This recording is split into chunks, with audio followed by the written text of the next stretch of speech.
tout de suite comment bien s'organiser et préparer son voyage avec son chien, son chat, son lapin ou son DAC. C'est l'excellente question que l'on va se poser aujourd'hui avec notre vétérinaire, Dr Jeff Jean-François Guillemin. Bonjour Dr Jeff. Bonjour Anne. Comment ça va? Ça va très bien. Bon alors, Par les vacances. Eh oui, allez, dans un gros mois, les vacances, et vous m'avez conseillé de faire cette chronique. Pourquoi donc? Comment on va s'organiser? Alors, on peut maintenant, avec la crise sanitaire, le contexte un petit peu actuel, là, les gens, les Français prévoient de partir en vacances et ils partent de plus en plus avec leurs animaux, chiens, chats et même le lapin.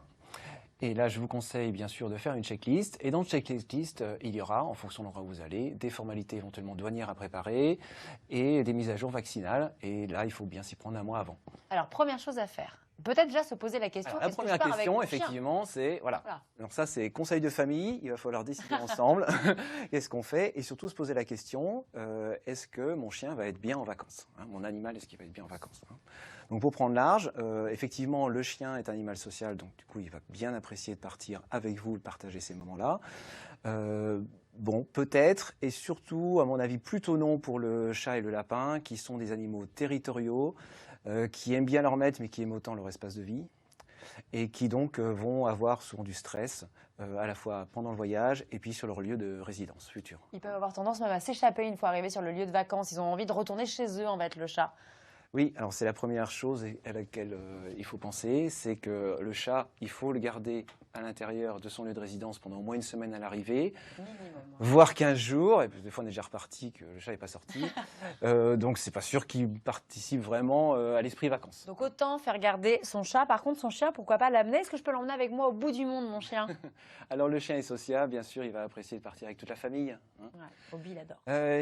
On peut dire qu'il n'y a pas de raison de partir avec, excepté le voyage en avion. Pas de raison de ne pas partir avec. De ne pas partir avec. Bon, je vous conseille par contre de partir, si vous partez en avion, de partir avec lui en cabine.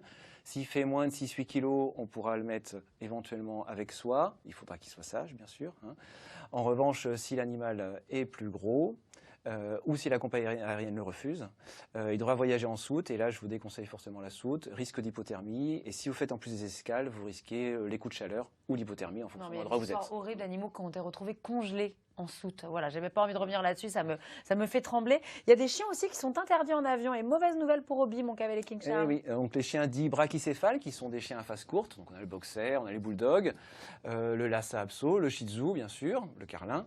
Donc tous ces chiens-là sont sujets aux coups de chaleur et à des insuffisances respiratoires. Donc, en général, les compagnies aériennes les refusent. Et si vous ne pouvez pas les mettre en cage, il faut les museler. Ça, pareil, je ne le savais pas. Quand ils ont au-dessus de 8-10 kg, enfin 8 oui, kilos, c'est ça? En train uniquement. Hein. En train, c'est obligatoire si on ne peut pas mettre son chien dans une cage de transport. Je vous avoue que j'ai très rarement vu des chiens muselés, mais bon, c'est un autre débat. À ce propos, on dit souvent que ce sont les chiens à poils longs qui risquent plus les coups de chaleur. Est-ce que c'est vrai? Et non, Anne. En fait, le coup de chaleur, c'est un défaut de régulation thermique de la température interne, normale 38 degrés. Hein. Et en cas de coup de chaleur, on peut passer à 41, voire 43 degrés Celsius, ce qui nécessite du coup une douche froide et puis une visite en urgence chez le vétérinaire. Hein. On aura des coups de chaleur sur des chiens qui sont dans des espaces confinés, en cas de chaleur, mais modérée parfois, en voiture, dans un mobil-home, hein, et il est interdit de mettre un chien en voiture, même à l'ombre, avec fenêtre entrouverte l'été. Voilà, on arrête le chien qui attend à l'ombre, voilà, fenêtre ouverte sous. Voilà. On en voit plein malheureusement chaque été des pauvres chiens qui crèvent de chaleur dans les voitures. On ne tombe pas son chien avant de partir. Si c'est un chien qui est habitué à son poil, hein, le poil a un effet isolant, du froid bien sûr, mais aussi en partie de la chaleur, hein, et puis sans compter qu'on va l'exposer au coup de soleil. Est-ce que c'est vrai qu'on peut mettre de la crème solaire à nos chiens? Et oui, de la crème solaire, et on met de l'écran total, s'il vous plaît, Anne. Mais pour quel type de chien? Alors, bien sûr, les chiens blancs ou à poils clairs, hein, par exemple les poils fauves, bulldog français ou carlin, et puis les chiens type Jack Russell Terrier qui font des allergies au soleil, et également, on peut avoir, comme chez l'homme, des cancers de la peau induits par le soleil. Alors, on n'aura pas le temps d'énumérer tous les vaccins, mais selon vos destinations, n'hésitez pas à consulter votre vétérinaire, que ce soit Dr Jeff ou pas, Jean-François Guillemin, sur vraiment, en fonction de la destination, il y a des vaccins à faire.